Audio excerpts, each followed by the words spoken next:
What is going on, everybody? We got Jordan Elliott from Niners Nation back in the building today.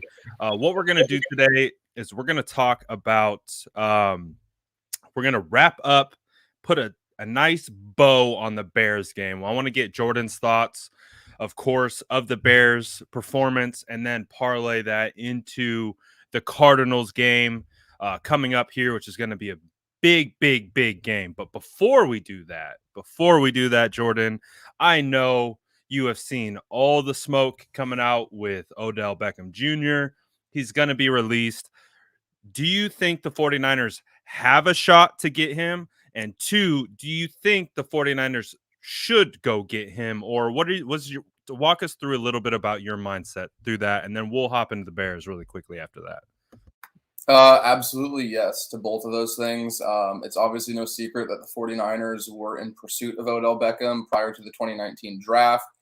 There were reports, it's never been confirmed as far as I know by John Lynch, but I know Mike Garafolo, who's pretty spot on with a lot of his stuff, reported that the 49ers were open to the idea of trading back from pick 2 to pick 6, where the Giants were picking that year, if it somehow in some sort of deal that would net them Odell Beckham in return. The Giants wanted the second pick, which the 49ers thankfully weren't willing to budge off of, because we all know that ultimately ended up being Nick Bosa.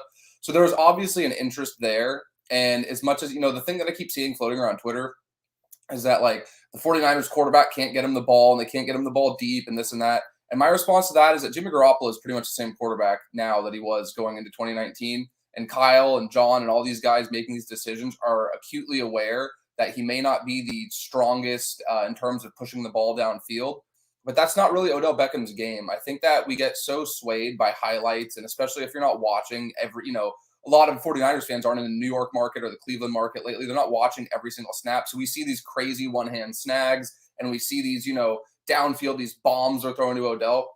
That's not really his strength, in my opinion. It's great to have, but his biggest strength is getting the ball between the numbers over the middle of the field and generating yards after catch, which, as we know, is pretty much the fundamental foundation of the 49ers passing offense. So regardless of if it's Trey or Jimmy, I'm assuming it's going to be Jimmy for now. I'm of the same mindset as Brad, where I just think it's pretty much until he plays terribly, it's his job to lose.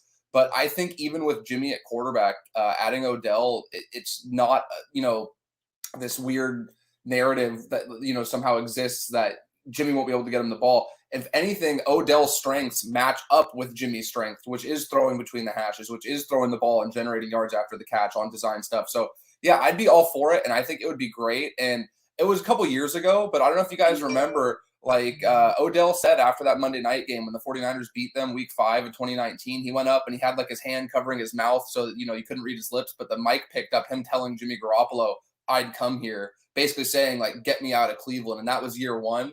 So I don't know how much has changed since then, but I certainly think that Odell would want to, he would be open to playing for the 49ers. And as much as the record may not indicate they're a contender at this moment, I think the perception of players around the league, knowing how talented this roster is and knowing that they are just, a quick little win streak away from turning this around, would make it very appealing. The only roadblock to me right now is does Seattle have interest in him? Because if they do alter his contract, which I heard was the rumor, they might alter it so that it'd be easier for him to be picked up off waivers. Seattle is the only team that really would worry me in terms of picking him up. Maybe Atlanta, if they feel like they have a contender, they'll do it with Calvin Ridley out for an extended period. So those are the only 2 teams that really would be in the way, but I fully expect the 49ers. I don't think this is a situation where they'll just be like, "Oh, we looked into it. We always, do our due diligence." I think they genuinely will make a push for it. It's just a matter of if he falls to them. I believe they're 12th in the waiver order currently. So, Yeah, they're 12th in the waiver order. You have Von Miller, newly appointed Rams defensive end, who's already out there recruiting OBJ on social media. You got a bunch of Rams coming out, and you talked about Seattle Seahawks being a potential fit for them. I think the 49er fans, at least at this point, they either want him or just don't want him anywhere near the division. Now, asking you this question, if it's either him being on the Rams, Seahawks, or the 49ers, would you bring OBJ onto the roster knowing that it keeps him off those other rosters? Yeah, absolutely. And I think they could use him regardless. I mean, I don't think Mohamed Sanu has been like terrible, and we obviously know there's been something, strange going on with Brandon Aiyuk.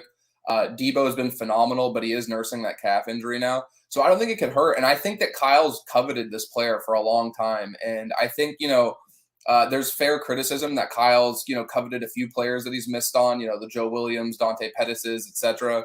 But Odell's a proven player. And again, I think that so much gets lost on how good he is between the numbers and how perfect a fit he is, not only for the offense, but for the quarterback who's running the offense currently. So, yeah, I mean, ideally, you want to keep him off of your division rivals, particularly Seattle, who's probably going to get Russell Wilson back soon, and are poised to, make a run of their own here. I think in terms of, the Rams, they're going to be extremely talented regardless. And, I don't think it'll get to a point where Odell is going to get to choose his team if the contract is restructured the way that they're rumoring that it will be, just because he's too good of a player to pass up. The only obstacle really is that big bloated contract. And if that gets amended and fixed to where it's more cap friendly for whoever's picking him up, I don't think the Rams are even in the discussion. But looking at Seattle, like, you'd almost have to wonder how they could pass on him, because Tyler Lockett and DK Metcalf are great receivers, but they do run a lot of 11 personnel. They're running pretty much the same offense that the Rams were running with Shane Waldron, who was the quarterback's coach in LA last year. He's the offensive coordinator in Seattle now. And they do love running that 11 personnel, which is 3 wide receivers, 1 tight end, 1 running back. So trio of Odell, DK, and Tyler Lockett is terrifying to any defensive backfield that's going to have to defend them. We do know that they looked into Antonio Brown last year, so I don't think they're worried as much about, bringing in a big personality. I would add too, I think that the notion that he's this terrible teammate who's going to be a cancer in the locker room is just some of these narratives just get created by people who have absolutely zero insight into the locker room, have no source or anything, and it's like an avalanche kind of, or like a snowball. It starts as this little thing and it gains traction, and all of a sudden people who have no clue what they're talking about just start pushing this. I don't know if Odell is a cancer or not, but I also have never heard anything from anybody credible that would be in the know that he's this monumental distraction that people wouldn't want in the locker room. And I hate to say, even if he is, a bit of a guy where he's going to be like, I want my targets, I want this, I want that. Generally, the best receivers in the league have that attitude. That's kind of been a defining personality trait at that position in this sport for a long time. And I think that the 49ers locker room is more than well equipped to absorb it, as well as do I think Seattle's is. So that's why, to me, if you look at the waiver order, the top 10 to 15 teams and teams who have an actual chance at making the playoffs, while Atlanta does on paper, I think they'll fizzle out. Seattle and San Francisco are really the only teams that are contenders that have a chance to grab him that early. So it'll be interesting to see if either of those teams make a move, because if one, hesitates for a second, you have to believe the other is going to jump on it. And Seattle, it's their move since they are 3 picks, I believe, ahead of the 49ers in the waiver wire. So it'll be really interesting to see how it plays out. One other thing I would add real quick is that the waivers get processed Monday. I'm not sure off the top of my head, but I do believe that the records changing this weekend might affect that. I don't know if it is retroactive to today or not. So forgive me for not being precise with that, but I do know that the waiver wouldn't be processed till Monday. So I don't know if that would affect the waiver at all, if one of those teams should lose or win or whatever, if it bumps the 49ers up farther if they win this weekend, because waivers do only get processed on weekdays. So that's something to keep an eye on. I think you made a lot of really, really strong points. My kind of thought process was we only have a shot is if somehow they don't restructure, the contract stays, no one picks it up, he clears waivers all the way throughout, contract gets ripped up, and he gets to choose where he wants to go. To me, that's the only shot that they're really going to get him, because if they do that restructure and they bring his base salary down to what was like the veteran minimum of like a 1 mil, something along those lines, you got right now Detroit Lions number 1. They just waived Tyrell Williams from their IR, who was their de facto wide receiver 1 going into this year. They need lots of wide receiver help. Quintez Cephas has been injured all year for the most part. And then the Miami Dolphins are sitting at 2 right now. They just sent Devontae Parker to IR. So there's 1-2 right off the bat that could use OBJ's services that would probably energize that fan base quite a bit. And with Seattle sitting at 9, San Francisco sitting at 12, and if it is based on wins week to week, the 49ers hopefully come out with a win against the Cardinals. They're only moving up. So the OBJ it's nice to talk about. We put a probability chance on it on a little bit earlier show, and that's literally all we talked about. The chat came to about the consensus of about 25% probability chance he ends up on the 49ers. There, I think a lot of people want him on the team, but I think a lot of people also understand there's a lot of dominoes that need to fall for that to happen. So we're not going to hold our breaths, at least in regards to that. I will ask you this question before we shift gears towards the Bears, because I do want to get your take on the Bears game and how that all played out. Just really quickly, Jordan, Deshaun Jackson, what are your thoughts on him? I mean, come on, man. He's a Cal Bear. You know what I'm going to say. Like, I will always have a place for Cal Bears who can still compete. Um, I think that they could get him involved. I think the way Kyle is able to scheme guys open behind the line of scrimmage with, screen passes, bubble screens, end arounds, reverses, and all that stuff. Why not have him back there returning punts? Although I think Aiyuk's been fine. Maybe that makes them feel more comfortable. It'll be interesting to see where he goes, if that's something he'd be open to. He is from Southern California. He obviously went to college in the Bay Area. So maybe remaining in California is something he would prioritize. I would be totally for it, but again, it depends what it would be. If it's a veteran minimum prorated contract for the rest of the season, I don't see why not.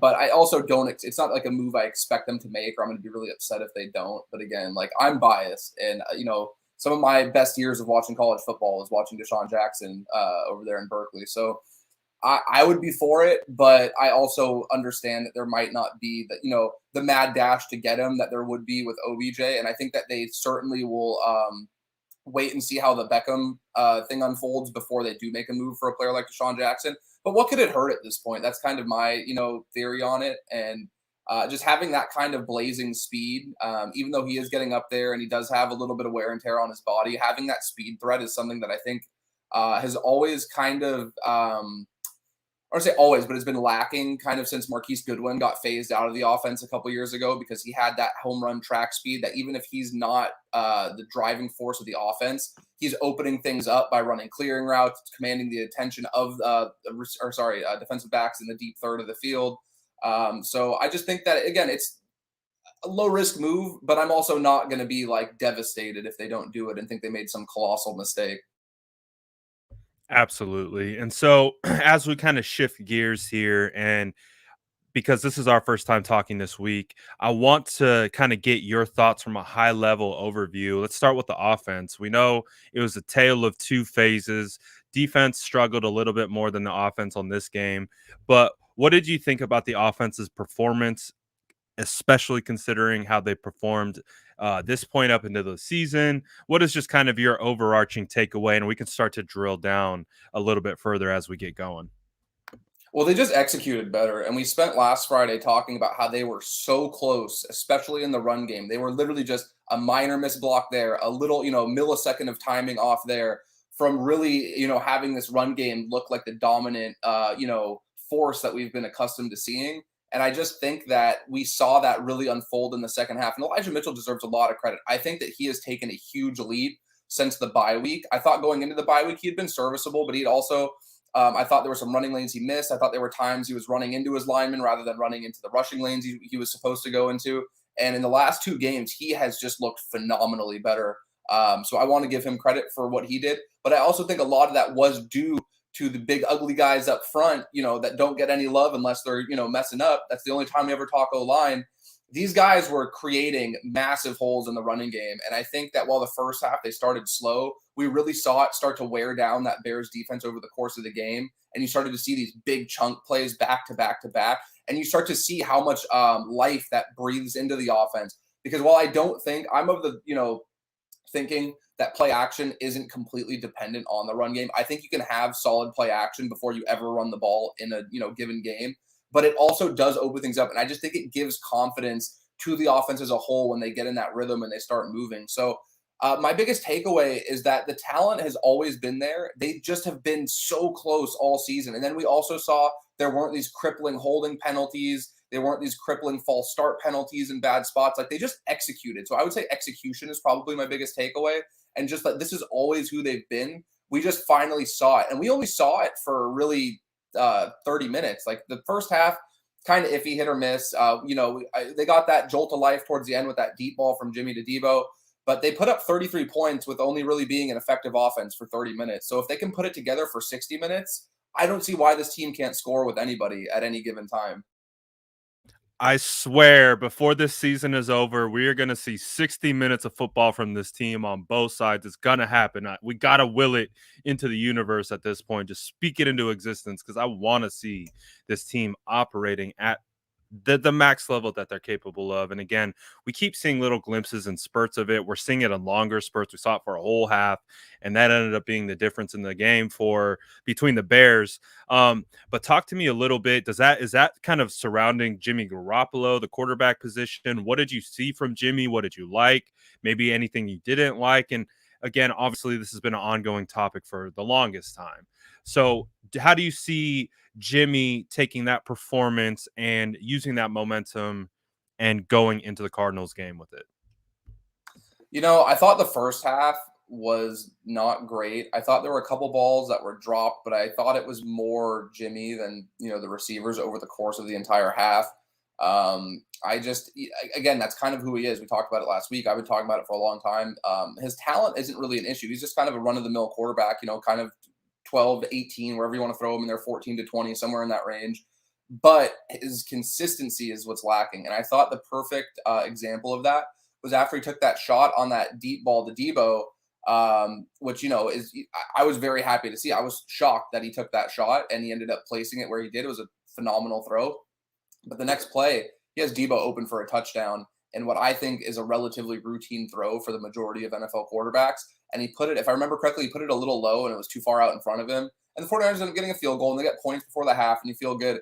But I thought that two-play sequence really just, exemplified the Jimmy Garoppolo experience because it's really like you get these flashes of good where you're like, okay, you could win games with this guy. Like this guy's a good NFL quarterback. And then you get these easy throws that are, like I said, pretty routine for an NFL quarterback that he just seems to miss. So I was a little disappointed going into halftime because I was like, man, there's a couple of these throws end up getting executed. I remember there was a screen pass to Debo on the first series of the game that he threw low and behind the line of scrimmage without being pressured, without being rushed. And just like little things like that, like after you've seen that enough over the course of a few years, it just gets very tiring. So I was pleasantly surprised in the second half when he seemed to come out with more confidence. And, I wrote an article for Niners Nation that was about how Debo saved the season on that screen pass behind the line of scrimmage because I thought that play really did breathe life back into this team when it felt like they were kind of reaching that point. There's a lot of game left, but it felt like all the momentum was on Chicago's side. But beyond that, I do give Jimmy credit because they ended up getting called, I believe, for a false start penalty right after that. Because if you guys remember, he got tackled on the 3-yard line. It's 3rd and goal from like the 4 or 5 yard line. And I could be completely wrong here, but what it appeared to me was that they were going to run one of those little pop passes where they motion a receiver across the formation. They snap the ball and you basically just put it in the hands of the receiver as they're motioning across the formation. But it appeared like there were some changes maybe with the protection or something. I saw Alex Mack motioning. Brad could probably explain it better than I could. And it seemed like it threw off the snap count a little bit. I'm not blaming anybody because I don't know whose fault it was, but it appeared like Debo came sooner than the center and the quarterback were expecting. So there was a little bit of miscommunication there. And I believe that little Russian touchdown that Jimmy had on the first, I think that was completely improvised. I don't think that this was intentional. I don't think this is how it was drawn up at all. I think it was supposed to be either a pitch pass to Debo, as you can see here, or maybe he hands it off to Juszczyk. But I do give Jimmy a lot of credit for not panicking in this moment and finding a way to get this ball across the goal line. And it's remarkable because he's not like a great athlete. I've tried to tell people for a while, he's a lot quicker than I think he gets credit for. But another thing, and it comes back to, people always talk about his quarterback sneak ability and all that stuff. He is really good at finding gaps when he is carrying the football. And I thought that he did a really good job of identifying where to get through, as you can see on the screen here as Brad's showing it. So my point here is that he was resilient. And if it wasn't in the traditional way, even though he struggled early on, I thought that this sequence here gave them so much confidence because they were looking at a situation where they're in 3rd and 20. The Bears had scored on every single possession leading up to this sequence here. And they're about to give the ball back to Chicago on a short field, down 7 points. And instead, I know they missed the extra point, but they end up being down a point when they would have ideally been tied. And it felt like from this play on, or the Debo screen a couple plays earlier, everything seemed to kind of go the 49ers way. And while I don't think that Jimmy tried any harder, I think that would be disrespectful to him. I thought that he played with a lot more confidence after that. So whether or not that carries into the next game, I don't know. But my entire point with that was that I felt like within the game, his confidence carried over. Maybe it was from that big pass he had right before half. I think it was more so getting in the end zone here.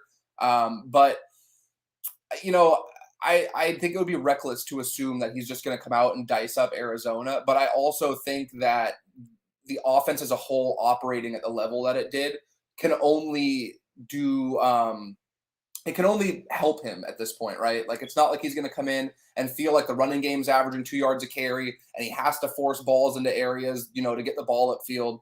So I'm excited for this week to see how it plays out, but I was very encouraged with how they rebounded on that drive. And again, while I think Debo deserves a lot of the credit for generating that huge 83-yard play, Jimmy finding a way to get the ball in the end zone there is something that just, when we come back and talk about Jimmy, and I know people get sick of hearing him get called a winner, because I'm of that same school of thought where I think that winning is a team thing, but the guy just makes plays at the most, like he just finds a way to like tread water and maintain this, starting job and maintain this ability to label himself as a winner, because there's a lot of outcomes that could have happened on this play. Jimmy improvising and running the ball on himself would have been the last thing I would have expected. And I just have to kind of tip my cap to him for finding a way to do that.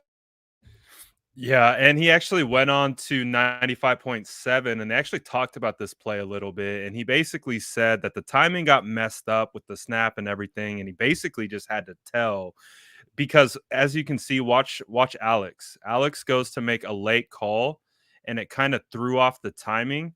At least from what he said Alex made a late call, kind of changed everything. You can see, oh yeah. So you see he goes in motion right as he's still making the call and looking back. So the timing right here, it's gone. This play is screwed up. And you can see right there, he instantly tells him to stop. So to your point, this is a oh crap situation of this play is not going at all how we wanted it to go. And so Jimmy Garoppolo, you know, like to the point that you made, he took it, was able to read his blocks. Again, you get Juice with a nice block right here, and he just goes straight into the end zone.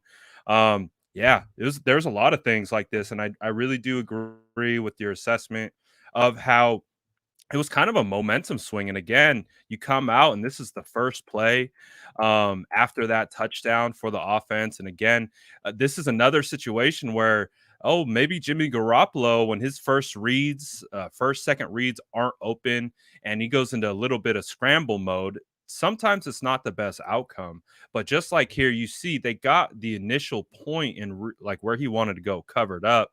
But something that was really nice out of Jimmy is he threw him open. How often do we see that out of Jimmy Garoppolo? So as long as we see good Jimmy, Jimmy should be able to do what we need him to do, and we'll see. We'll see how long it lasts. Of course, that's the name of the game with Jimmy Garoppolo. It's consistency. That's the biggest thing. It's just how consistently can he play at that level. We'll find out. But at the end of the day, he was able to play good enough ball to be able to put the team in a position to win. And that's all we can ask for, right? And so with his performance, I think he did a pretty darn good job. Clearly, the team responded to him really well in the locker room. We saw the video and all that good stuff. But another person on that offense who's been struggling a little bit, who had a nice reception, especially from Kyle Shanahan after the win, Brandon Aiyuk. Tell me a little bit about what you saw from Brandon Aiyuk, and has he taken the step in the right direction that we've been waiting for all year? So we talked last week, and part of my speculation, and this is again just me from an outsider's point of view, just my opinion. I have no insight. I haven't been told this by anybody, but my assessment after watching the film was that I didn't think that he was run blocking at the level that I think that he is capable of prior to this game. And I thought that is something that maybe didn't get talked about enough, because if you're going to play a receiver in Kyle's offense, you have to not only be a willing blocker, you have to be a good blocker and execute. And well, I thought he ran some really good routes and he had that big 2-point conversion. I thought that his impact as a run blocker in this game is really what set the tone for this kind of outlook this week where Kyle's talking him up and, Aiyuk saying, hey, me and Kyle had a talk, we're feeling good moving forward.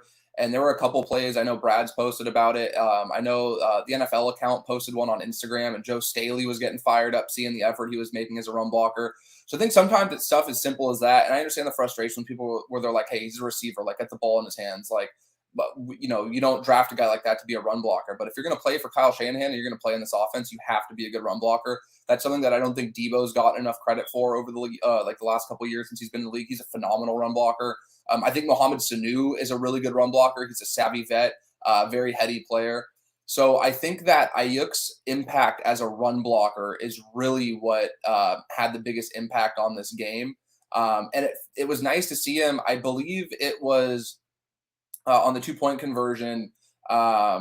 He completely routed the defensive back who was on him and had him turn the other way and didn't have a defender within 3 or 4 yards of him when he caught the ball from Jimmy. And that's kind of the Aiyuk that we got accustomed to seeing last year, this guy that we believe can be that very special talent and maybe be a number 1 wide receiver down the line. So I think there obviously is some encouraging stuff going on as well with him as a receiver. It's just a matter of, is that going to turn into him getting more chances and targets on game day? Because while it sounds great during the week after practice, if it's not actually, manifesting into targets and stuff, we're just kind of right back where we started. But I think going forward, the outlook has to be optimistic until proven otherwise. And I wouldn't be surprised at all with Debo dealing with that calf injury if Aiyuk gets a little bit larger workload this week against the Cardinals. Yeah, absolutely. Would absolutely love to see Aiyuk get more touches. And again, here was that route that you're talking about on the 2-point conversion.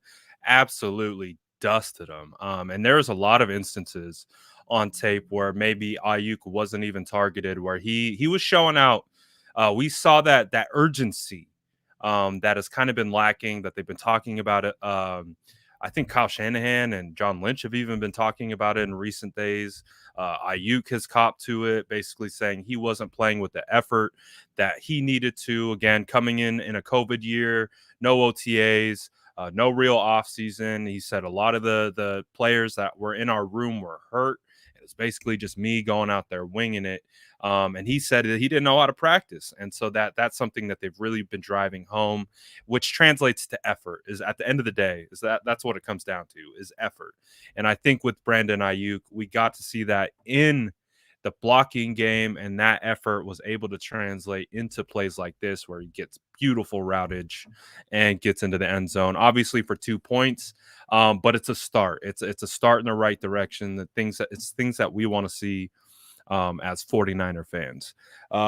Let's talk a little bit about some of the blockers up front, specifically Charlie Warner, his impact to the game, Kyle Juszczyk, and how this team was able. I know you touched on the blocking a little bit, but let's talk specifically a little bit about Charlie Warner, Juszczyk, maybe having Trent Williams come back.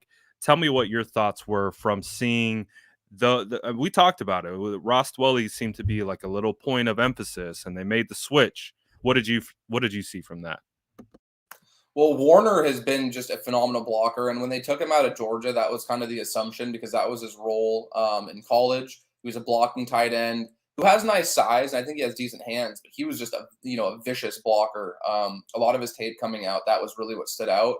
I think he has been tremendous for them the last couple weeks. I thought another thing is Kyle Juszczyk had by far his best game of the season against Chicago. Again, he kind of plays a position when he's not, catching the ball or, throwing option passes and doing all the cool things Kyle designed for him. When he's just playing more of a traditional fullback role, I don't think he gets the love he deserves sometimes within the game. I know 49ers fans, we could hear the crowd in Chicago in a totally different city yelling juice after he catches the ball. I'm talking simply just his impact on the run game and how a little block here and there opens things up. I thought that he hadn't been playing at a level. He set the bar very high, and he has for some time now. And I thought earlier this season, he wasn't quite at that level. And I think that he significantly exceeded that bar against Chicago and, again, played the best I think he's played all year. And then Trent Williams, I cannot think of an offensive lineman. And again, I love Joe Staley. I think Joe Staley is an all-time 49er. I think that he's a guy, talent-wise, you could argue is a Hall of Famer, even if he doesn't get in based on accolades. I think he's a just tremendous player.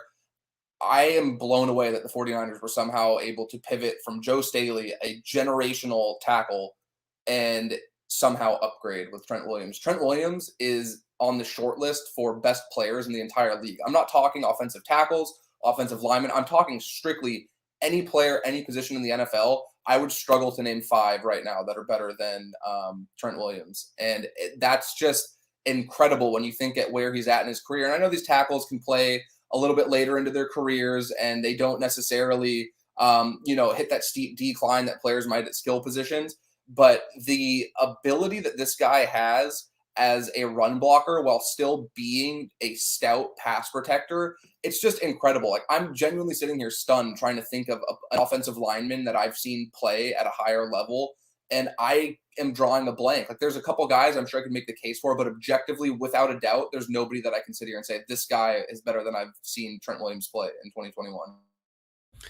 And I really think the offensive line responded to Trent Williams coming back. I think Alex Mack is continuing to get more comfortable in the scheme, in the offense, working with Lakin, working with Brunskill. And I think you're kind of seeing him kind of take the next step forward as well, and everyone kind of falling in place. So I think overall the offensive line played pretty good. There were missed blocks. It's called spade a spade. Roquan Smith made it a little bit difficult sometimes on some of the pulls for Brunskill and things like that. And those are things that will continue to pop up on tape. But it's all about limiting those types of plays. And I think they did a pretty decent job of kind of getting it more evened out rather than just being so much negative plays stacked up on top of each other. So as long as the offensive line continue to play like they're playing, this is a winnable. This offensive line and the performances that they've put up and continue to put up, and you can let me know if you think differently. I can see this a team winning behind this offensive line. I don't necessarily, they're not going to be perfect by any stretch of the imagination, but I still see a group of guys up front that can win a lot of games and not be the liability. What do you think? 100%. And I think that they were unfairly scapegoated for most of the season. Like, yeah, they were missing blocks here and there, and they had to be better execution wise, but they've been a top 4 pass blocking unit all season. Like, the majority of the year, I think the Eagles game, they struggled a little bit. And that game against the Colts was kind of, it was sloppy. I was there. I can't ever remember weather like that in the South Bay, where it was just that, kind of nasty. The field was all beat up. But they've been a top 5 unit in most pass blocking metrics all season. And I think that improvement didn't get enough recognition. I always say I'm not a huge fan of PFF grades in a vacuum without having some context behind them, but just for a data reference point. Because if I sit here and say, well, they weren't very good last year and they're really good this year, it comes across very, subjective and biased. But if you look at their numbers, they had the 49ers graded as the 24th best offensive line for pass blocking in 2020. They are now 4th through 8 weeks this season. So that jump up from 24 to 4 is incredible. If they had gotten just back to average, I think that was kind of the goal. Retooling with Alex Mack, spending a second-round pick on Aaron Banks, who I know he's not a part of the equation yet. That was probably their thinking in the offseason. I just think that we have to kind of give them their due credit there, because that was always the knock on them, was people would always say, oh, they can't run, or they can run block, but they can't pass block. And all these things just don't really seem to be true. Like, these narratives get built up again and they don't really have any validity to them. And I just think that they've been so good at keeping clean pockets for whoever's been the quarterback back there, that they, there's no reason to doubt them going forward. They absolutely can be one of the driving forces of this team moving forward. And between, while they are getting up there in age, like that screen pass to Debo, if you go back and watch that, Alex Mack covers so much ground to get out and throw a block in front of Debo. If Alex Mack doesn't get there, they probably get a first down, but he's not going 83 yards with it.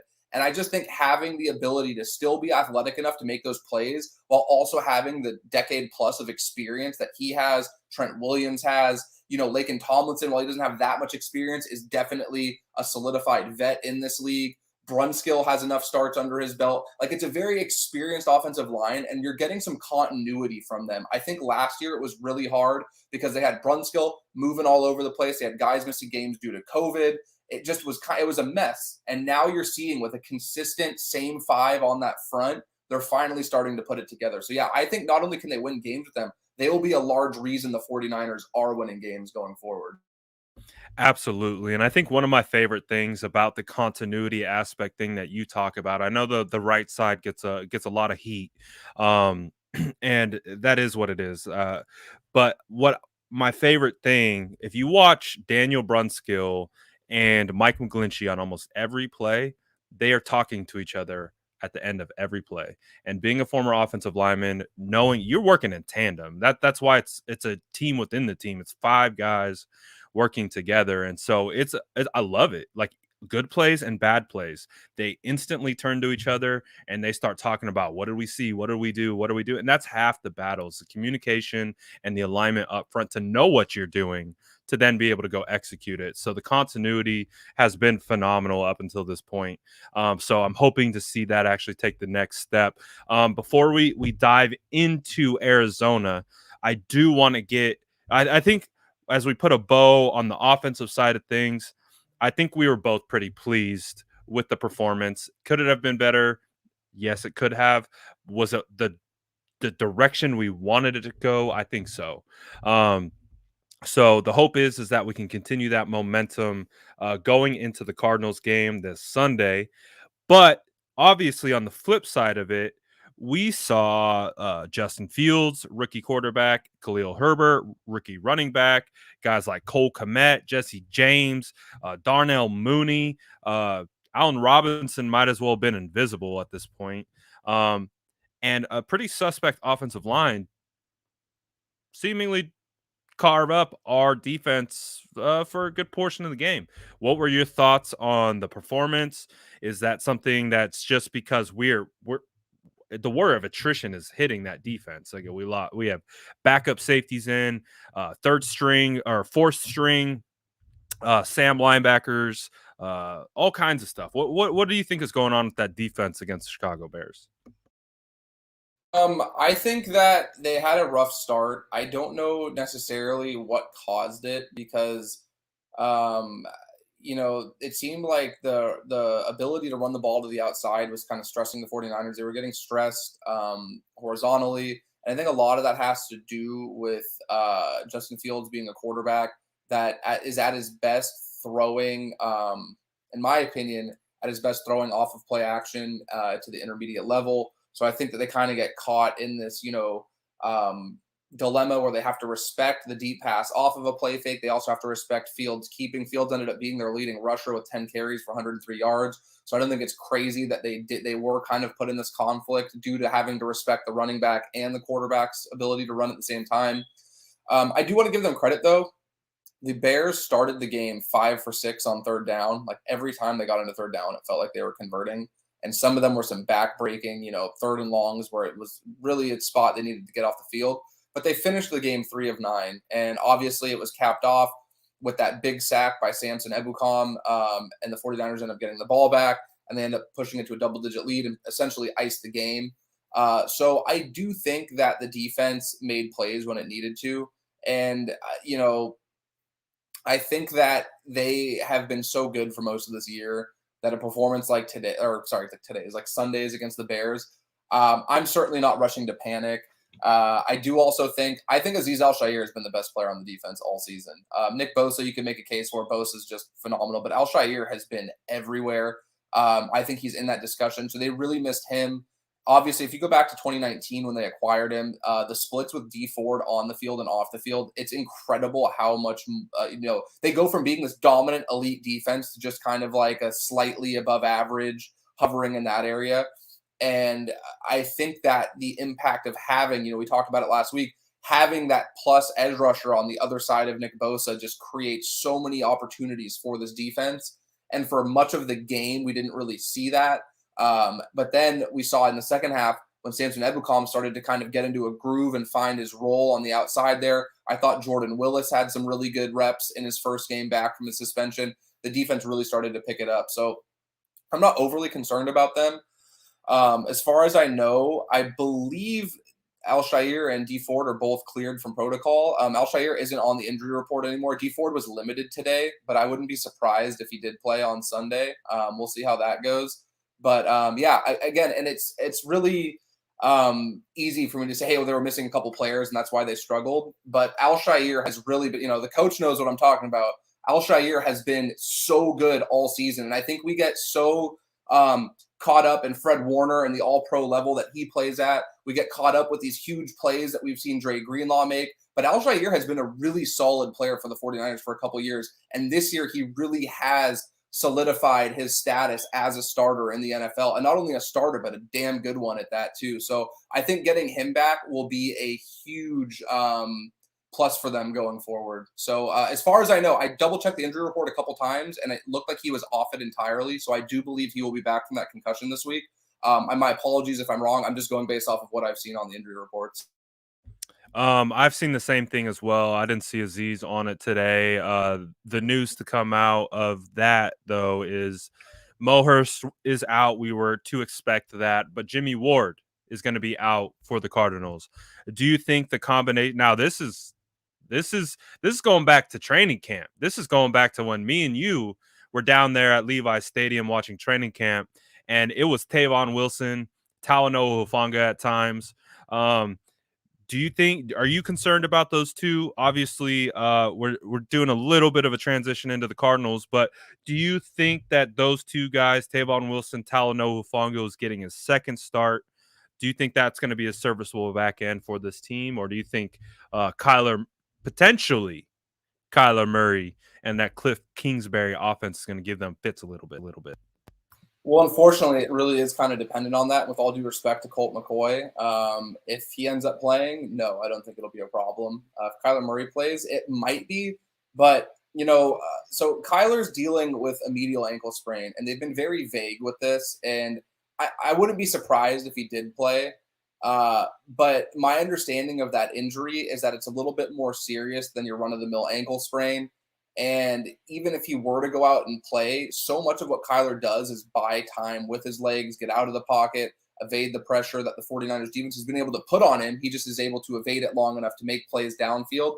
Without that ankle being 100%, even if he does play, I'm not too worried about it. I thought Hufanga played very well in his first start.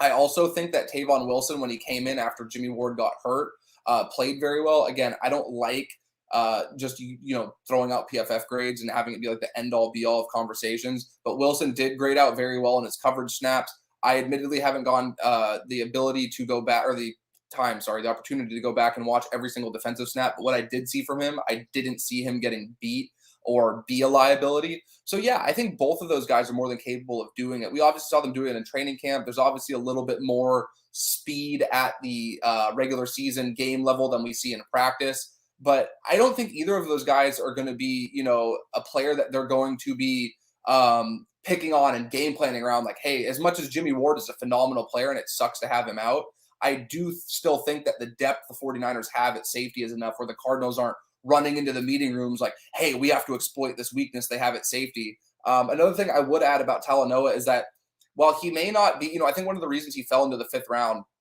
is that he didn't have eye-popping, like physical numbers that jumped off the charts. He didn't have eye-popping speed numbers, 3-cone, any of that stuff. But when you have the ability to just have natural instincts playing the game of football, your speed doesn't matter. Because there's a lot of guys who are fast, strong, big, whatever, physical trait you want to use, that take bad routes to the football, that are in wrong spots. And that size and speed doesn't matter if you aren't where you're supposed to be. And I think with Hufanga, what we've seen is that he's consistently in the right place at the right time. He has a good instinct for the football. And I just think that sometimes, and I'm guilty of it as well, I think a lot of us are, we overcomplicate football. Some guys are just really good at football. And I think that Talanoa Hufanga is one of those players where just has an instinct. He's like a magnet to the football. Like so many times in this Bears game, if you go back and watch, even if he's not the one making the play, he's right there in the frame.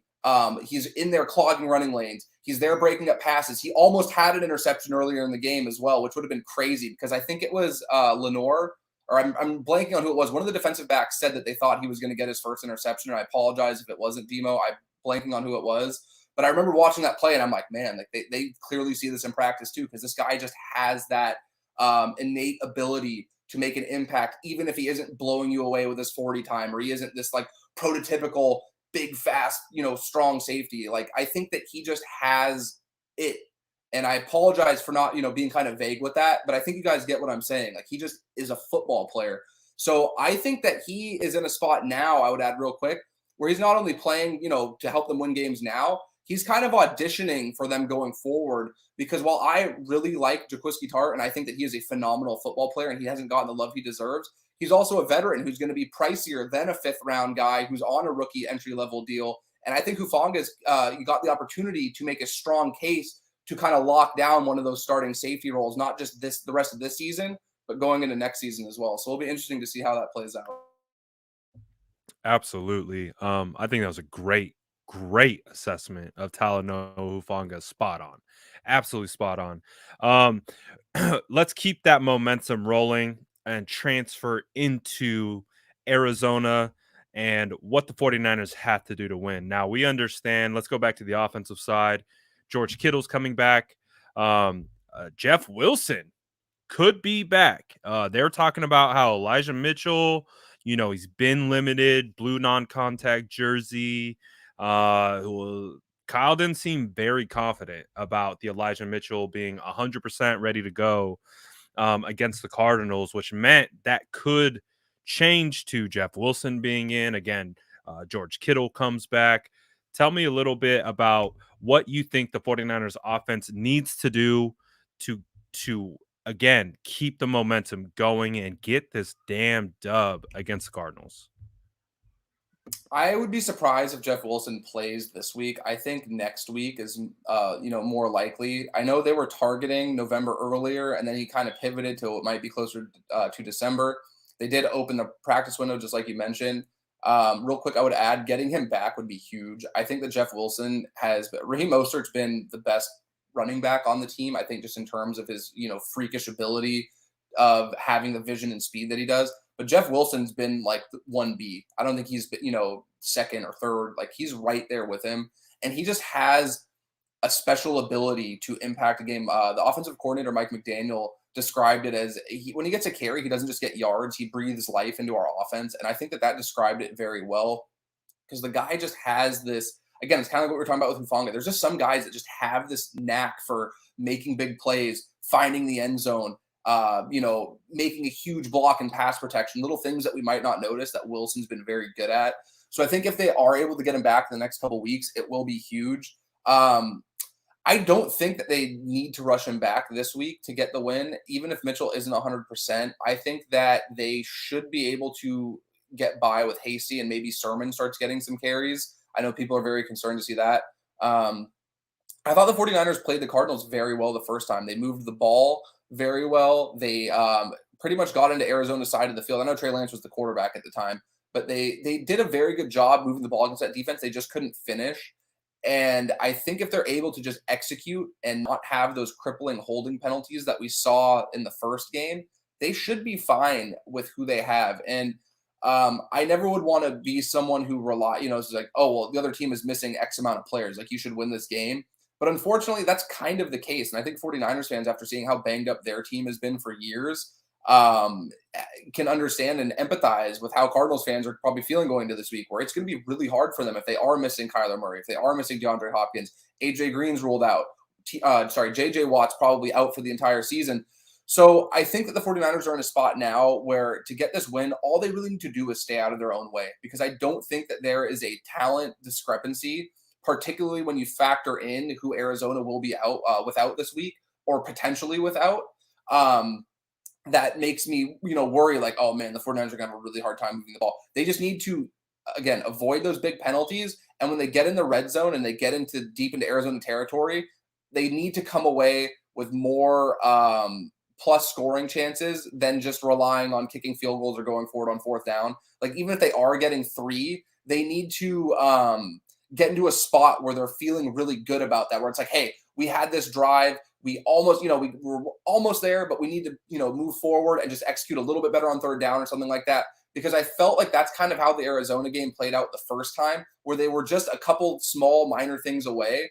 And if they can do that and build on that, I just think now with the players they have back, obviously having George Kittle back will be huge, having Trent Williams back playing at the level he's playing at, it's just going to put them over the top. And I just, again, come back to talent where they should beat this Arizona team on paper, even if Kyler and DeAndre Hopkins both play.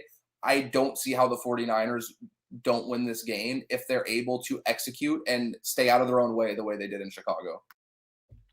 Absolutely. And the 49ers haven't won a game at home this year. And I think it's about time to correct that miscue up until this point, because as you know, Jordan, you were one of the ones that were brave enough to go into that monsoon on Sunday Night Football and sit through that.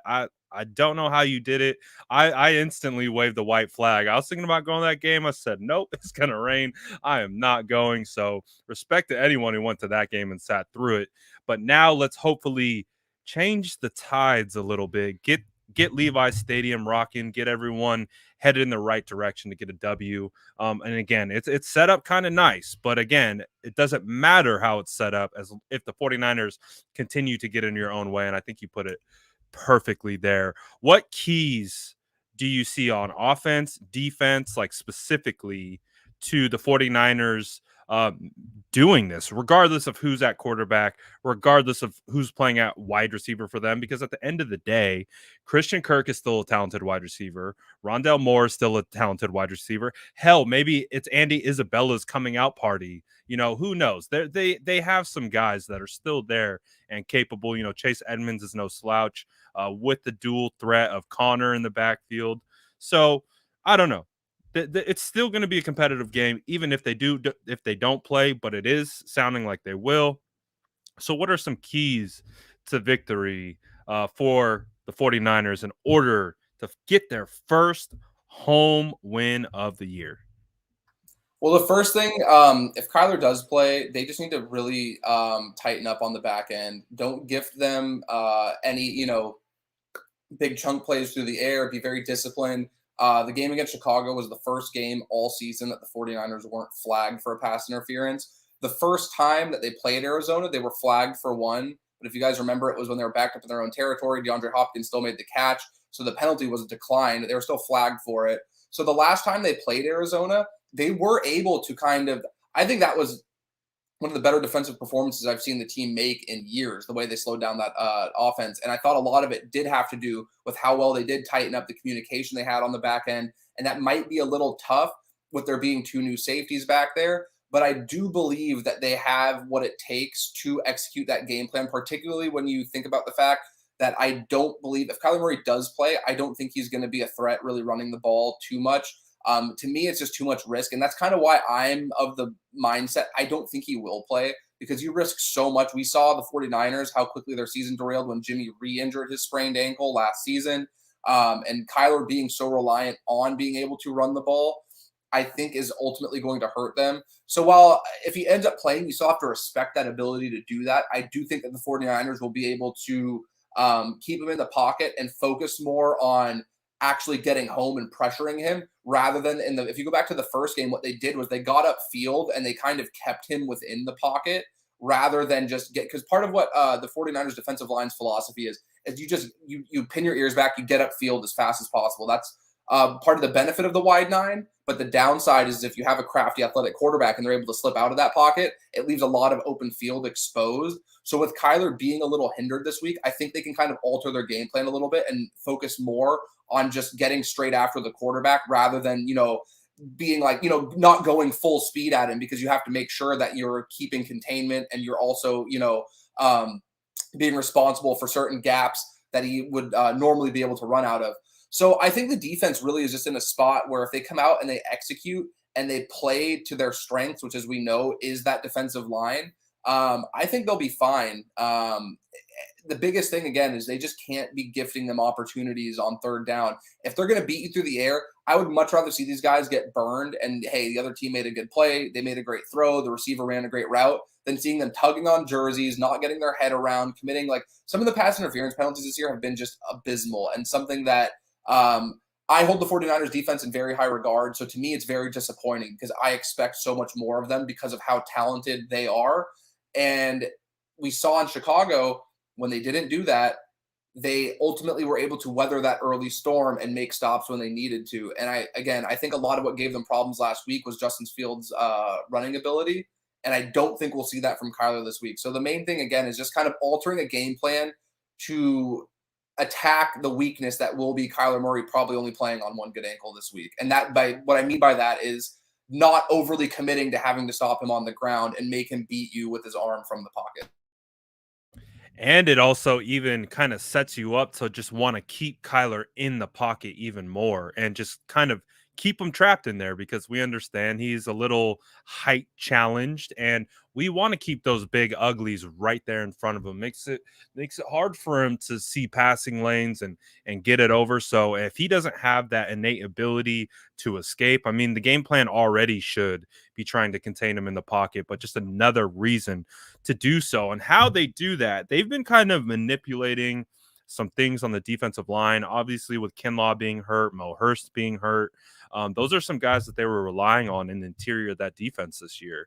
So as a result, Eric Armstead, someone that you've been high on and has been performing at a high level, he's now, his role is changing. He's going from primarily base down edge guy to sounds like they're just kind of kicking him inside. To maybe play over the guard, play over the center, whichever gap or technique they want him to play at. It sounds like he's going to be moving in between the tackles, but you also add Charles Omenihu from the Texans. He's got good size. I saw a couple of the videos. I wanted to see him compared side by side to some of the other players on the 49ers D-line, and I came away like, all right, that's a traits guy. That's a measurables guy. That's one of those guys that you put at the front of the line on the bus. He comes off, and you're like, oh, hey, all right. He's very intimidating. He's got some good size. He looks like he's a good athlete. He can play both interior and on the edge. How do you see the 49ers D-line managing that situation? And do you think that they could actually continue to kind of refine that group even more to be even better? Yeah, well, I think you made a really good point about Kinlaw, and I think that's another reason why they have struggled on defending the run game the last couple weeks. Because while I understand there's always going to be these comparisons to Forrest Buckner, people want to see sacks, they want to see pressures and all that. That's not really who Kinlaw was. Kinlaw is a gap eating, run stuffing defensive lineman who happened to have some good tape in college, just bull rushing guys on the other end because he was so much bigger and stronger. But coming out, that was never going to be his game in the NFL consistently because the other guys on the offensive line are big and strong too. It's a totally different speed. I think Kinlaw, his availability concerns are valid. I think that the criticism of his play was always very overblown. And if you look at the leap the 49ers made from the run defense in 2019, it was significantly improved in 2020. And then obviously this year, you see how well they defend the run when he's in there versus not. I think that that's hurt them tremendously because while DJ Jones is a phenomenal player, they were able to rotate these guys in and out, and having him forcing him to be out there that much more significantly, or forcing Kevin Givens to be out there, Contavious Street, guys who I think are very talented but are much more tailored to being forces as pass rushers rather than run defenders, I think has kind of hurt them a little bit. So I think the defensive line is still in a good spot. They have good depth.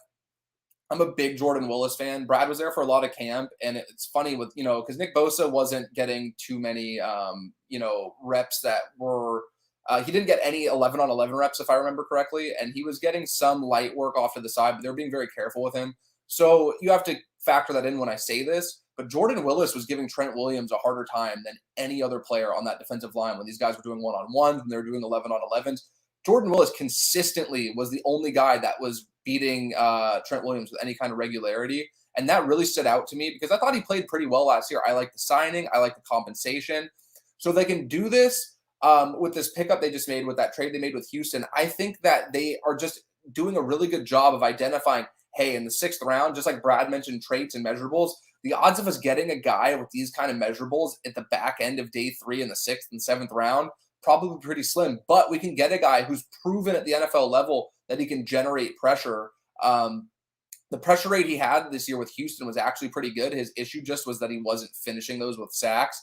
I'm of the belief that pressures are far more indicative of a player's performance than sacks. Sacks are so reliant on outside factors, quarterback's pocket presence, the rest of the D line, coverage, how long are they holding the football? Whereas pressures really indicate how often a player is winning with their one-on-one matchup or winning against an opposing offensive line. So I think they're in a great spot. And I think that, one thing I would add too is Samson Ebukam is coming from a defense where he was standing up most of the time. He's playing in a 3-4. They now have him as a 4-3 end in a totally different scheme with his hand in the ground. And I think that he is somebody that was always going to take a little bit of time to acclimate and adjust, but they banked on his athleticism. And we started to see towards the end of that Chicago game that really started to come to fruition. So I just think that the rotation they have, obviously Bosa is going to be out there a ton, but that rotation they have of D Ford and Ebukam and Willis, and now their new addition as well, is going to put them in a spot where I think that they can get enough plus production from that group of guys combined rather than just having some, singular stalwart player on the opposite of Nick Bosa. And the 49ers, I'll add to it, are at a point now where they have to really maximize these picks and these values. So while it isn't a pick till 2023, if they are able to turn that into a productive edge rusher now, and he's under contract for next season as well, it's going to be a big value to them because they're also, they have cap constraints coming up. They have to pay guys like Bosa and Debo. So I think that they're doing a really good job of addressing that D-line, knowing they want it to be a strength of this team, and finding guys who have good physical gifts, have good plus traits, all these things they're looking for, and hoping and banking on their development and their D-line group, and having Chris Kosarek and Daryl Tapp be able to develop these guys into, at the very least, average pass rushers, but ideally slightly above average guys that are going to be able to replenish that D-line group and keep guys fresh and not have them end up getting gassed like we saw in 2019. And I agree that the loss of Kinlaw in the middle, I think, is not overblown by fans because fans were already kind of predetermined to want to call him a bust. But I think for a lot of people who understand the importance of that interior guy to just clog up holes, take up blocks, allow your linebackers to flow freely, that is missed. The 49ers do miss that on that side of the football. So while you have like all those edge rushers that you listed off, they can play well and they can rotate in and they can play well in all different scenarios, but that all becomes a lot tougher when you're getting you're not able to get that guy on the interior that requires double teams, that requires maybe a running back to be focused, because always on protection, running backs are going inside to out. So if you're able to get a running back who's like solely focused on the interior pressure because that guy is creating so much havoc, that it opens up a lot for your edge guys. So obviously that's something that isn't coming through that door anytime soon. So hopefully with the movement of Eric, and again, you can move all these different guys all over the place. That's one of the awesome things about the guys that we have is there's a lot of interchangeable positions. So hopefully that D line is able to kind of lock in kind of based on that new situation and all that good stuff. We do have a little bit of breaking news. It's just kind of the continued breaking news that continues to go on. The divorce is official, according to Adam Schefter. The Browns have basically reworked his deal. They cut off the last 2 years of his deal, meaning he's a free agent at the end of this year. I don't see the specifics about the total amount this year, but Odell Beckham will be subject to waivers. Any team can pick him up at this point right now, and he is a free agent next year. I'm assuming they converted a big portion of his contract this year to a signing bonus. I haven't seen that come across yet. Does that change anything that we talked about earlier? Do you think, is that kind of the nail in the coffin of them kind of making the deal a little bit more friendly to pick up? Do you think he makes it to the 49ers at 12 with all that going on? I think this actually helps the 49ers because as I understand it, as I'm reading it now, that means that the $7+ million left on his deal this year would be guaranteed by any team that picks him up, which would be expensive for a guy playing in half of the season, as well as the fact he would be an unrestricted free agent. They terminated the last 2 years of his deal. So that would mean that essentially if a team claims him on waivers, they're going to pay him $7.5 million with the unknown certainty of him going into free agency next season. So now if I'm the 49ers, you have a really good opportunity here. If you win, so what's going to happen is he's going to be processed through waivers on Monday at 4 p.m., I believe. They'll be processed Tuesday. If he ends up clearing, that means he effectively gets to choose his own team. If you're the 49ers and you are able to win this game against the Cardinals, hopefully win convincingly, have the offense operating at a high level, you have, Jimmy looking good like he looked in the second half, all of a sudden you become extremely desirable to a player like Odell Beckham. And again, I know it was 2 years ago, but you come back to him approaching Jimmy Garoppolo and saying, hey, I'd come here, I'd play here. You come back to the amount of veterans they were able to retain on one-year deals at bargain prices this past offseason. And I understand they were on a 4-game losing streak and they've missed on picks and there was a lot of, doom and gloom surrounding the 49ers. The San Francisco 49ers are still a very desirable place for NFL players to want to come play. And while there's going to be some competition, there's, rumors that, the Bills might want him, the Raiders might want him, teams that might appear to be in a better spot to compete right now. The records aren't as important to that perception as I think fans may think it is, because while you obviously need wins and a good record, you need to have that to get into the playoffs.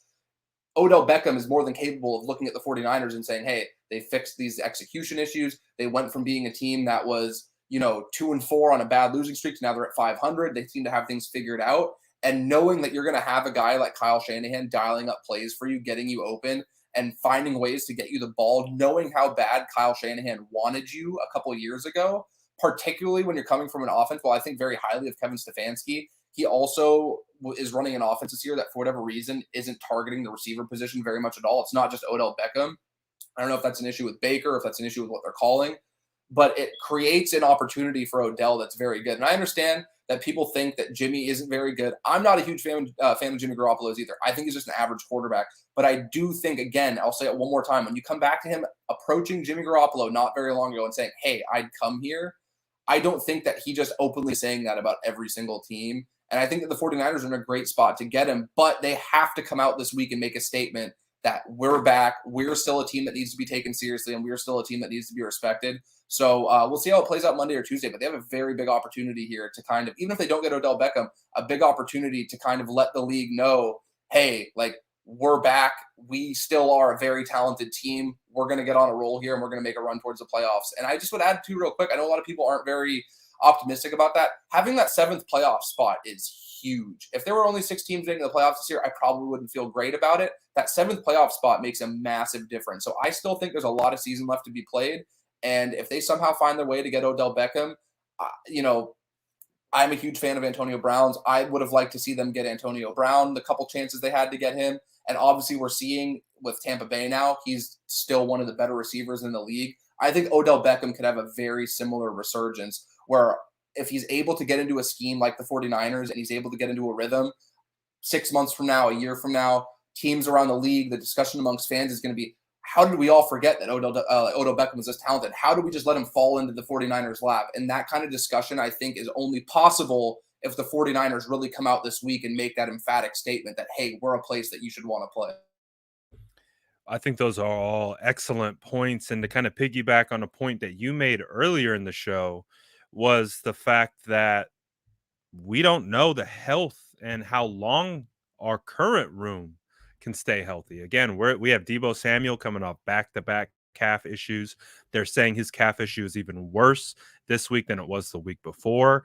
We all just take a step back. We understand who Deebo Samuel is as a person. They call him Mini Marshawn for a reason. He invites contact. He welcomes contact. We understand that could contribute to further wear and tear on a player's body throughout the year. We're barely at the halfway point, and he's dealing with some nicks and bruises here. If Deebo Samuel were to go down, and then it's just Brandon Aiyuk, Sanu, and Trent Sherfield, are we feeling super confident with that group moving forward? Then you start to think about it a little differently. Well, you have some juice like Odell Beckham on the side. Might be kind of nice. So I think you're right. I think, the situation has changed a little bit. Obviously, the contract and all that stuff, and of course waiver priority plays a big part in that, because one of these teams could swoop based on the waiver process. So, but at the end of the day, they're still in a decent position. But like you said, if he clears waivers, because as you're saying, it's the 7.5 is what he's going to get paid by another team, right? That's how it works. They pick him up, and now that 7.5 is owed to Odell from his new team. Is that how it works? I'm not a cap contract guru by any stretch of the imagination. Yeah, I believe that it would be absorbed, and then ultimately, if he goes unclaimed, I believe he's pretty much a free agent at that point. He's able to negotiate whatever his terms would be with the new team. And again, that comes back to, there's a lot of factors at play here, and you have to wonder too. Some of these teams that people think would be ahead of them, like Buffalo. Buffalo already has Stephon Diggs. Emmanuel Sanders has been good this year. They have a good wide receiver room already. And you have to wonder, for a guy that was frustrated with his lack of targets in Cleveland, Cleveland's a good team. They're going to be a playoff team. As good as Josh Allen is, and as much as I like watching the Bills play, is he really going to want to step into that? Vegas might be an ideal spot for him. I think Derek Carr is having a great year. I think the Raiders are a decent team. But again, there is kind of a hierarchy with targets there. And the reason why I think that the 49ers or an offense similar to the 49ers would be a good fit, like maybe, Green Bay makes a run at him. I think that would be, a prudent move on their part as well. Because again, they're able to work the middle of the field, and so much of what Odell Beckham does good is over the middle of the field. And while you're not going to have the same concerns with Aaron Rodgers as you would with Jimmy Garoppolo in terms of getting him the football, I think it just plays so much into his strengths. And part of what Odell Beckham is going to have to do right now is put himself in the best position to either find a place that he wants to stay long term, where he A, feels wanted, and B, feels like he's being utilized properly. But the other thing is he's going to have to find a place that's going to maximize his ability and remind people of how talented of a receiver he is, so that going into next year, he could lock up a multi-year deal rather than just signing a prove-it deal in free agency in the next offseason that's coming up. So again, that's where I come back to, as much as I know people soured on him and they wanted him fired and all these just things to me that seemed absolutely, ludicrous. Kyle Shanahan commands a lot of respect from offensive players around the league, because they know that this guy, hey, like, if you take my ability to catch the football, run routes with this guy, and his ability to scheme me open, like, we're going to get some results. So I still think that plays very heavily into this. It did seem like during that period when the 49ers looked into trading him a couple years ago, he was very open to coming to San Francisco, and it appeared by all means that he wanted to be here. And I just don't think there's enough that could change that, because again, I know people always bring up the quarterback. Jimmy Garoppolo is the same quarterback now that he was then. And I don't think his perception has changed really much amongst players around the league over that time. And if Odell Beckham was willing to play with him then, I don't see why he wouldn't want to play with him now, particularly when you consider the fact that the roster around him is much better as well. So I think the 49ers certainly have a chance. I'm not saying that they should be the favorite or that they should be, it's a lock that they're going to get him. But I just think that it's people have written off their ability to get him much too quickly. And all year it's felt like people have slept on how talented this team is. And that's part of their own fault. They've, not executed, and they've beat themselves repeatedly, which is why they're sitting at 3-4 and not, 5-2 or 6-1, which they easily could be right now. But again, players around the league aren't looking at the win-loss record. They're going based off of what they hear coming out, what they hear from players who play here, and what they know that this team is capable of doing. And I just think that as of now, the 49ers still are a place that's very desirable. And that's the word I would keep coming back to. It's a desirable place to be. Brad and I are both in the Bay Area. It's a nice place to be, particularly too if you've been in Cleveland for the last couple of years. And it's no disrespect to Cleveland, but when you're on Lake Erie and you're freezing every single day, the weather isn't that great, and you come here and it's the middle of November and it's 75 degrees without a cloud in the sky. Little things like that, I think people tend to overlook too. Some guys don't want to go to Buffalo where it's -5 degrees in December as you're making a playoff push. Some guys don't want to play in Lambeau where it's -20 with wind chill. Like, there's little things I think that play into the 49ers' strengths here that aren't being accounted for beyond just what you get on the football field. And I think media market also plays into that. Again, he started his career in the #1 media market in the world in New York. and you saw what happened as a result. He was a star of all stars. So absolutely, I think plenty of factors could lead into that. So let's transition that conversation into, although all that was said, where do you predict OBJ lands? On the spot. You said, damn. Man, Vegas, if he clears waivers, the Raiders make a lot of sense because I think that is, it's not a huge market, but I think that it makes a lot of sense. I think that he could end up on the 49ers. Like I said, I think that we overlook how much, there is outside of just playing football. And I could see a guy not wanting, again, I'm not just saying weather defines everything, but just like you mentioned, a guy that came up playing in New York City that clearly wasn't, it didn't appear very happy in the city of Cleveland. Green Bay and, northeastern Wisconsin isn't a desirable place to be in the late months of the year. Buffalo, New York is the same way. Phenomenal fan base. I love Bills Mafia, but that is not a place I would want to be spending my time. If you're already going to be fighting for targets and you're sitting out there running routes in 15-degree weather, I wouldn't feel great about it. So I think both of those teams make sense. I'm trying to think, other than that, like maybe Seattle makes a run at him. I could see it being desirable. But again, like the 49, like if he comes to the 49ers, like Deebo Samuel has been a top 10 wide receiver this year. But if we're talking pure just talent as a wide receiver, I would argue Odell immediately becomes the most talented receiver on the team because he is that level of player. Green Bay, I don't think he's better than Adams. Buffalo, I think that Diggs is arguably better than him right now. So that's where to me. So I guess if I had to answer, it would be Vegas or the 49ers, I think, are the two teams that make the most sense. But I would go Vegas first just because I think that they have the ability to sell him on being that bona fide number one, because the only other guy who's really going to be in that tier of targets on that team, in my opinion, is Darren Waller. And it's much easier to say, hey, we'll integrate you in as the wide receiver one, rather than, hey, you're going to have to fight for targets with a guy who's top 10 in basically every single receiving category this year.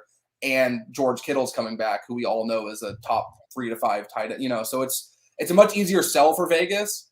But I also think having Kyle Shanahan versus, and I apologize for not knowing the name of the interim head coach, but having a guy who's a proven offensive mind over a guy that's been a long time, assistant that's in an interim basis for a team that's in a lot of turmoil, I think it's much easier to make a case for the 49ers rather than Vegas.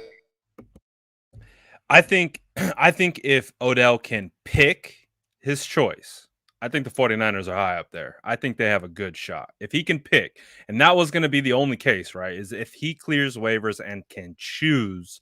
And, you've already seen him rip up his current contract, which means those 2 years are gone after this year. So I'd imagine he signs a 1-year prove-it deal, see what happens. The cap space is going to jump up pretty significantly next year. So it would probably be smart for him to not try to sign a multi-year deal or try to lock himself into anything, anywhere. Get that 1-year deal, a nice little prove-it deal, go to a big market where your name is going to be talked about a bunch, and go to a place that you have faith in. Again, Kyle Shanahan, the whole fan base wanted Kyle Shanahan gone, John Lynch gone, but again, they forgot he just signed a 6-year contract extension. He is not going anywhere. I'm sorry for all they seemingly disappeared with the win, because I have not heard too many fire Kyle Shanahans lately. But we know those will come and go with the wins and the losses. But there's stability here. Whether fans think there is or not, there is stability across the league. This group has been here in that front office since 2017. They're freshly inked on new extensions, and clearly there's some momentum picking up, I would say.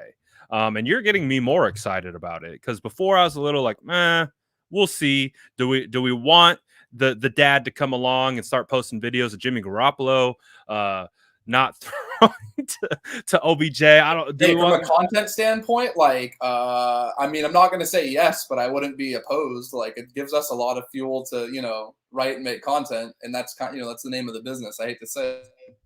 I think that was the number one pro that I made for OBJ coming over here. I said content would go through the roof. We'd get all his all OBJ fans, like it would be great. So, and it would be great if it worked. Again, it's just the you talked about the narratives earlier. We don't know. We don't know how it fits, how he fits. Do you see that same comparison? But you made a lot of really good counterpoints to that with Jimmy Garoppolo. Again, they're on video basically telling each other, hey, see you soon. Like, let's make this happen. And they almost did make it happen. They were this close. It was Gettelman who was asking for the moon and more because he knew he was never going to send OBJ to SF, a big media market with a good coach. It makes him look bad. We know he's not. Hey, and real quick to add to that, Gettelman won that trade, and that's one thing that I think you just made a great point. That is the exact reason why he sent him to Cleveland. And as much as I like what Andrew Berry has done, I think Kevin Stefanski is a good coach. When you send a guy to a team that's been cursed for as long as Cleveland has, you're banking on ultimately the player not working out there, and then you're able to sell. So as much as the Giants aren't a great team right now and they have a lot of questions, they can at least take a victory lap on that and be like, hey, we told you so. We had it figured out. This guy is causing issues for another team. It didn't work out there. So that is 100% why I believe he didn't get traded to the 49ers, because John Lynch stated that they wanted multiple first-round picks from the 49ers, including second overall, and he ended up getting traded for, I believe, Kevin Zeitler was a starting guard for a couple years. They had Jabril Peppers, who was a late first-round pick a couple years prior, and the 17th pick. The Niners' offer of moving from 2 to 6 and whatever they would have offered would have been substantially better. Nick Bosa would be in New York right now terrorizing quarterbacks had they made that deal. But I just think that, it is something that doesn't get talked about enough, is that there is politics that play into this, and teams don't always make decisions based on what is best for the team. They do it based on what's best for optics. And while Dave Gettelman is far from a perfect GM, he could definitely come back to this trade and be like, told you so. I won this one. The other thing I would add too is when you mentioned that moment when Odell, he goes up to Jimmy after the Niners rout the Browns. It wasn't even a close game. They just demolished them. And he says, I'll come here. I remember this very vividly because Jimmy kind of smiles and goes, I know, a couple times. That doesn't just happen on the spot. There is conversation leading up to that. And again, this was before the 49ers had any equity as a team that, deserved that kind of desirability from stars. Yeah, Kyle Shanahan was a good offensive mind and they were on the come up, but they hadn't made the playoffs in, I believe, 5 seasons at the time. There wasn't any success under this regime at that time. And the fact that Odell was willing to do that then, and Jimmy's sitting there confidently going, yeah, I know, man. It leads me to believe, and again, this is just speculation, that there had been some dialogue in the offseason when it was very apparent. That's one thing I think we overlook. We're all fans digesting this content and hearing these reports from the Schefters and Rappaports and stuff. If we're hearing about it, guess what? The players involved are hearing about it. These guys all talk, even if they're not on the same team. A lot of these guys share agents and managers, and they're connected in a lot of ways outside of just being on the same team. And I wouldn't be surprised at all if there was a lot of dialogue prior to Odell getting shipped to Cleveland where he had a strong feeling he might end up in San Francisco, and there was some discussion between him and Jimmy. And again, I'll keep coming back to, I don't think Jimmy Garoppolo is that good, but he's able to get his guys the ball over the middle of the field between the numbers and allow them to make plays. And I think that would be the greatest selling point for Odell, where he's like, hey, they're at least able to maximize my strengths. And the combination of a quarterback who's at least able to do that and Kyle Shanahan might be enough to boost my stock going into this next offseason, where I can get that big deal as the cap is starting to skyrocket.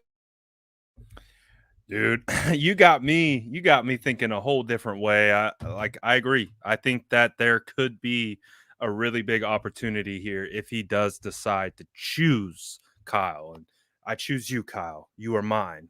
And if they agree and everything works out like you just laid out, there is a path forward, not only for this year, but for next year. And that's what he needs to find. He needs to find a place that is going to slingshot him into that next contract, whether that's with the 49ers, whether that's with someone else. He needs to be in a positive place where he's got eyes on him. He can't go, even if he went to Buffalo, even still, they're still pretty secluded in that media market.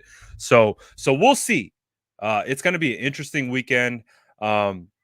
Obviously, I don't think we'll find out until Tuesday, right? Was when we'll officially know. Waivers process Monday, or they put it in Sunday. I don't know. But I think we'll find out Monday or Tuesday based on if OBJ clears waivers.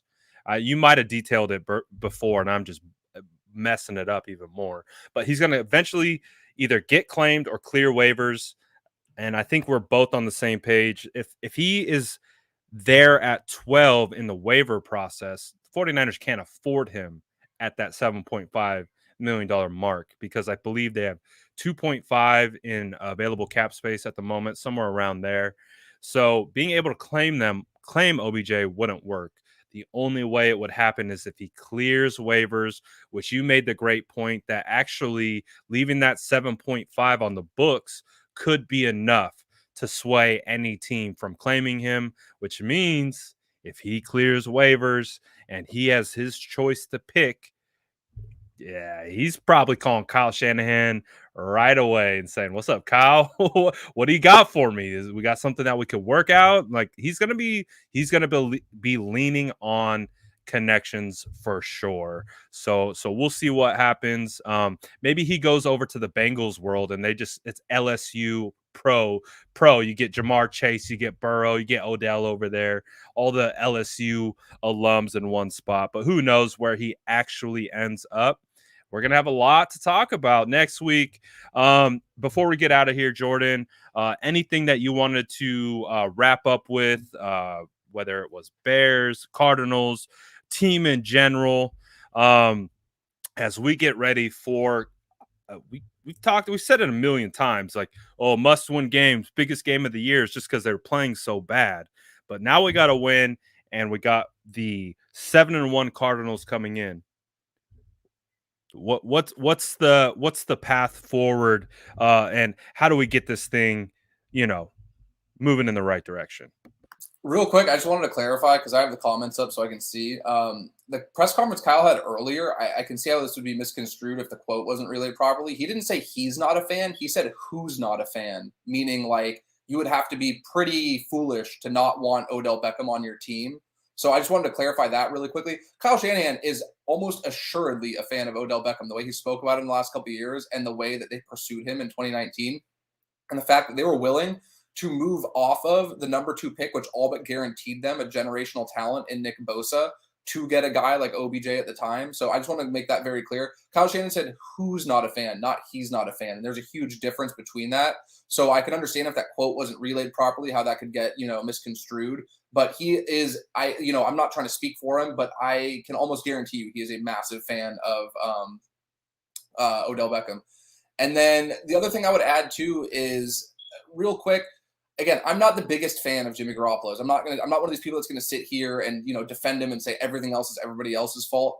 But I will add, when he got a veteran receiver that had that experience and savvy and a little bit of plus talent in Emmanuel Sanders in 2019, he did take a huge step forward and played a lot better. And while I'm not saying that it's up to the 49ers to just go out and trade for a stud wide receiver every year to coddle their quarterback, I do think that it couldn't hurt, and I don't think he would play any worse than he has. And the range of outcome of him playing better with a player like that added into the mix makes it intriguing enough for me to think that, hey, maybe this is what he needs. He needs just an extra guy that he can trust going the ball to. I don't know what the dynamic is with Odell, but he certainly seems to trust Debo. He's throwing balls to Debo in tight windows that I'm looking at when he's letting the ball go like, oh man, this is going to be a pick. They're coming down with it. So that trust is there. And if it's not there with other guys in the receiver room, maybe a guy like Odell, that's a proven elite talent, gives them that. So I just would throw that out there. We have seen the 49ers make a move for a receiver like that mid-season and add them to a receiver room that was already, pretty good. And it made a huge impact on the season. And then beyond that, just go out and win this week. If they go out and win this week, they're at 500. They might even be in a spot where they're hanging on to one of those last playoff spots. But again, what it does to me is it really makes a statement where when teams were ready to, or more so fans probably than opposing teams, but people were ready to bury the 49ers 2 weeks ago. Again, I was at that game against the Colts in the rain. It just, did not feel great. 4 losses in a row. You're sitting there wet, muddy, just not having they could have easily folded and just, kind of let it spiral. They start to bring in Trey Lance. Everything starts shifting to 2022. If they win this week, they then go into a game against the Rams, who, well, I don't think they should be taken lightly, and they are a different team because Matthew Stafford is a much better quarterback than Jared Goff. They are a team that the 49ers have had success with, and the human element comes into play where they're like, hey, we've won a couple in a row. We've beat these guys 4 times in a row. They haven't beat us since 2018, and it gives you a level of optimism and confidence that hasn't been there really for most of the season. So I just think the biggest thing is coming out this week and, making a statement, not just winning the game, but making a statement to the rest of the league that, hey, we are still a team that needs to be feared and respected. And I think they're more than capable of doing that. It's just a matter of execution at this point. Absolutely. And we just had some news come across Twitter. It sounds like Javon Kinlaw had ACL reconstructive surgery. So they went into the knee and they apparently found that there was some issues with the ACL. So how they felt to best treat it was to just completely go in there and reconstruct the ACL. So they're saying this gives him the best chance for full recovery to return to playing football in 2022. But that's just a small Javon Kinlaw update that came across. It sounds like they went full blown, get this knee corrected with surgery as much as possible to get this thing ready for next year. So interesting news there. We'll see what happens because we've heard everything from arthritis to what have you regarding the knee. So hopefully it's nothing too serious that lingers on too much. Hopefully this is what fixes it in the end. Interesting to see. Lots of news dropping today, Jordan. Next week is going to be very interesting, especially if we got a win and we're talking OBJ, all kinds of stuff. We could be headed towards content heaven. Let's hope so. Let's pray for it. I appreciate everyone who sat in and listened. Jordan, as always, comes with tons of knowledge. Jordan, where can they find you? Where can they read you? You can find me on Twitter. My handle's in the bottom left of the screen here. And then you can also find me on Niners Nation. I write a few pieces for them a week. And there's a lot of other great content, fantastic writers, film review, and other stuff that's done by other fantastic writers at the site as well. But those are my main 2 spots. And then, occasionally you'll see me when people are gracious enough to host me on their YouTube channels. I will do these from time to time. And, find me on Fridays with Brad. But those are the kind of main areas you can find me. Hell yeah. Make sure you follow Jordan and we'll get this thing going. I'm posting and doing multiple things at once, but we'll be back next week to do it again, break it all down, and of course, talk about the moves that were made or the moves that weren't made, and we'll get to the bottom of it all. Everyone, you guys have a great Friday. Have